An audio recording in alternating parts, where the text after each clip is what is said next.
So I mentioned yesterday a rather interesting headline. I think caught a lot of people by surprise because of all places, it was in the National Post. And it began with this headline. It says, "The Fall of François Legault, How the Quebec Premier Went from Beloved to Loathed in a Year." National paper. Now, when you consider that in June of last year, the CAQ was leading in the polls, we all know the story, right? 53% of Quebecers said they were satisfied. It's a year later. That number is down to 33%. And we all know, of course, that now the Parti Québécois is actually taking the lead in terms of popularity for a party. But I wanted to talk about, a couple of people weighing in on this. And one of them is Genevieve Tellier. She's a political science professor at the University of Ottawa. Quoted in the story, you wrote, Genevieve, the population, as to reason to explain why this is happening, the population has the feeling that the government is disconnected from their needs. So first of all, thank you for being here. Can you explain, when you say that, what specifically that means? Disconnected how? First of all, thank you for inviting me. What I meant is that since 2018, so the first election of the CAQ in power, we had the sense that Premier Legault was listening to the population. And we saw that especially during the pandemics, where there were a lot of concern, a lot of needs, and the government was always there to say, we are there for you. But since a year about or so, that has disappeared. And so there are still much needs in Quebec. Think about health, education is another big file. And we don't have the sense that the government is there for the population. And so it seems like those years where we heard about austerity with Philippe Couillard are kind of coming back or are not over, and the government try to restrain more his support to the population, which is in fact more or less the case, but that's the impression that we have in the population. And so is the CAQ still the government that cares for the people, that is there to answer to the need of the people? I think that many Quebecers are scratching their heads currently. And so that, in my view, is one explanation of the fall of the current fall that we see with Legault, is that the caring government that we saw during the pandemic, we don't see it anymore. And so that makes people wonder why the CAQ is there, and so should they support it? You know, it's interesting as I hear you say that. If I think back to the CAQ and the promise last time around on education and healthcare and the spending and the importance, and the next thing you know, those systems, healthcare now being completely reorganized because everything wasn't working. We've had teacher strikes as far as education goes. So those are two pretty big promises I think people look at as broken. But I wonder, too, you know, it's funny because the one thing people point to now, and they tend to ignore that, we've all sort of accepted that education and healthcare have been major failures for this government. But it's that Jean Talon writing, it's the third link in Quebec City that so many people point to as the beginning of the fall from grace. Do you buy that? Yes, I do, in part because it's kind of a new narrative that has come in place. And so I don't think that people, especially in the area of Quebec City, I don't think that the population there is really enthusiastic about the Parti Québécois and its new leader. And so, and the option, the sovereignty option. And so it's not for the PQ per se that they are supporting that party, but it's probably for a change. So we should say that all the time, but I think that there is a genuine sentiment in the population that people want change. So we have tried all the other party. Now the CAQ, which is kind of a new party, we try it, and it is failing again on those big two files, health and education.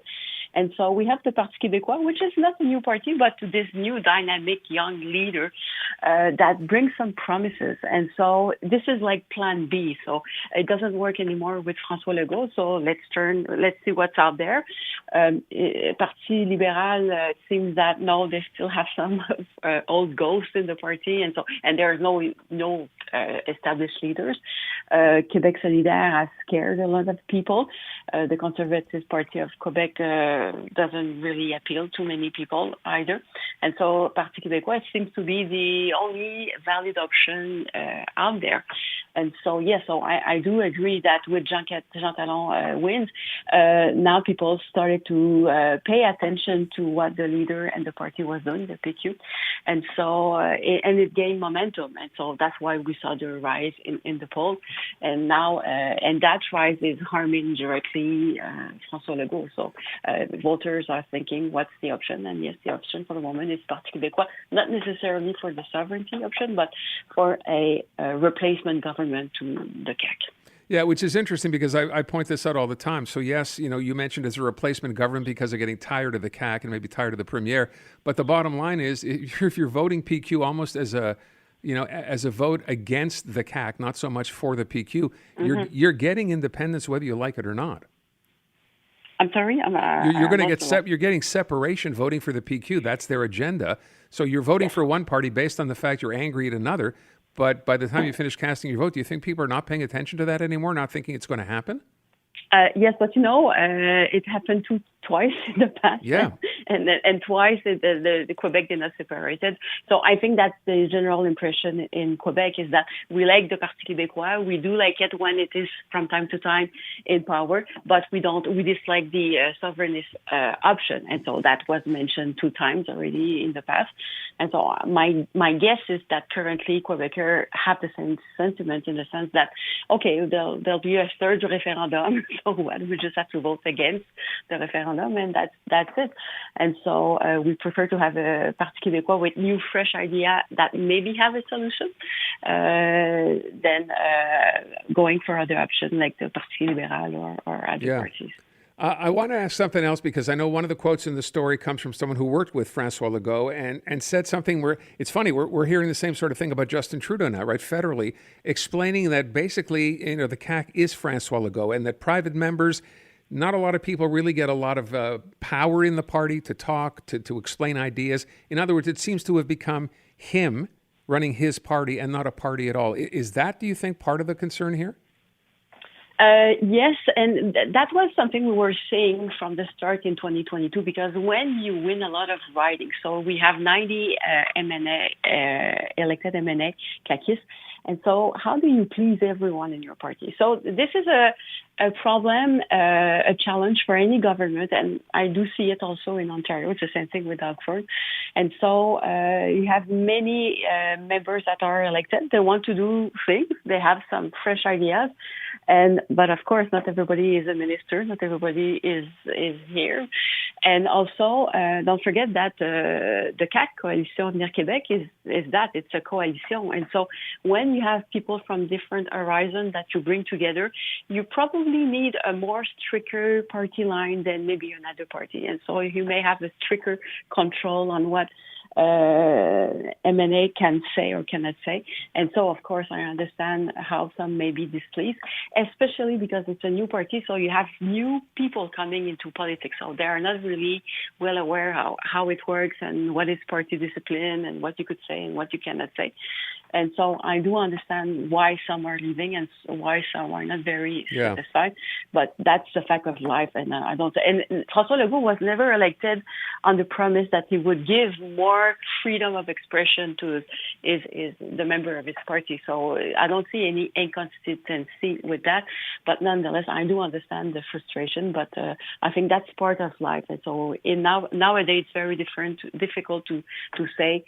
The leader of a party should not govern as strong as it used to be. No, the reality is that that's the way it is, and it's very difficult to change. So to that end, just as a final question, can someone like a François Legault, and obviously they see the polls, they know what's going on, they see his popularity, and he sees it slipping. Can he turn things around, or is this kind of the story about, a tiger doesn't change its stripes?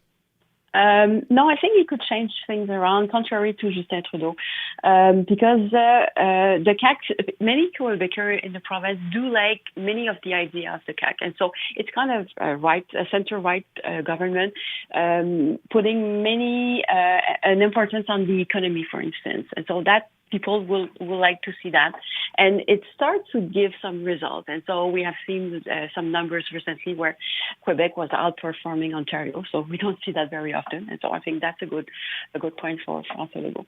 But as long as the health and education sector are not taken care of, and we don't start seeing something happening, then it's going to be difficult for François Legault. Can he change things? There is certainly a desire to do so.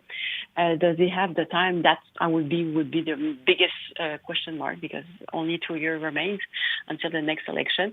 But yes, I don't see a general dissatisfaction where people will say anyone except François Legault. We're not at that stage, contrary to what we are listening at the federal level currently. Interesting. All right. I thank you so much for your time. Appreciate it. Thank you very much. Genevieve Tellier, political science professor at the University of Ottawa, thinks he can turn it around. But she's right. 2 years, still a long time.